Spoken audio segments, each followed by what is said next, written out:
pot ke merah-merahan lah atau pink lah. Gawak. Tong sakit. Pink. Light pink. Light pink.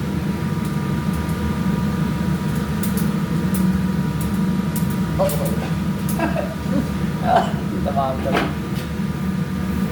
masa nak buat ni kita kena buat sebelum. Berapa sebelum?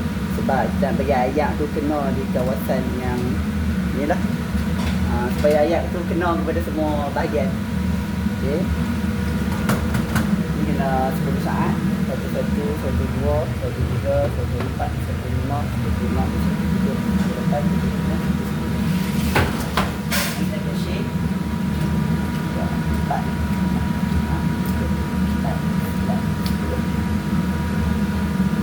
Breeding berapa kali?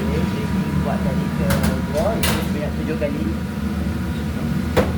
1, Kita pastikan ayam semua bergerak. 3, kita pastikan semua yang bergerak. 4, 5, 6, 7. Tinggal 7 tu di sinilah untuk kita nak buat susun.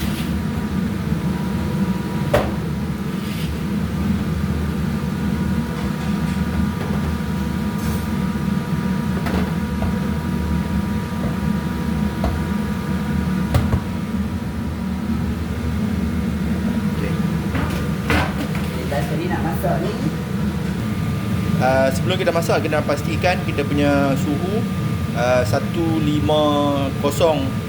plus minus 5, baru kita drop kita punya ayam. Untuk next step, kita kena pastikan, kita check semua ayam kita tu kena tepung lah. Dan bahagian thigh tu, tengok macam ni, kita kena buat smooth skin ataupun tarik tepung tu, bagi tarik kulit dia bagi cekang. So bila ada kawasan yang tak kena tepung, kita akan tambah tepung. Kita akan pedam macam tu. Lepas tu kita shake and tap. Okay. Seterusnya kita akan masuk ayam ke dalam cooker, deep fryer. Sebelum kita nak guna basket ni ataupun agar ni, kita kena rendam dia dalam minyak supaya nanti ayam tu tak melekat lah. So next, selanjutnya sekarang kita akan masukkan ayam ke dalam basket, akan susun ikut susunan yang betul lah. Ayam tu tak boleh bertindan-tindan, dia kena jarakkan supaya dia tak melekat dan crispy, dia akan jadi cantik. Boleh juga kalau kita nak masuk direct, tapi sebab portion kita masak sikit, kita guna basket lah, nampak lebih cantik. Kalau nak masuk direct dalam minyak tu, dalam minyak toy pun tak apa. Kalau kita masak banyak, contoh 3 ekor ataupun 2 ekor, kita boleh masuk toy, boleh juga. Okay.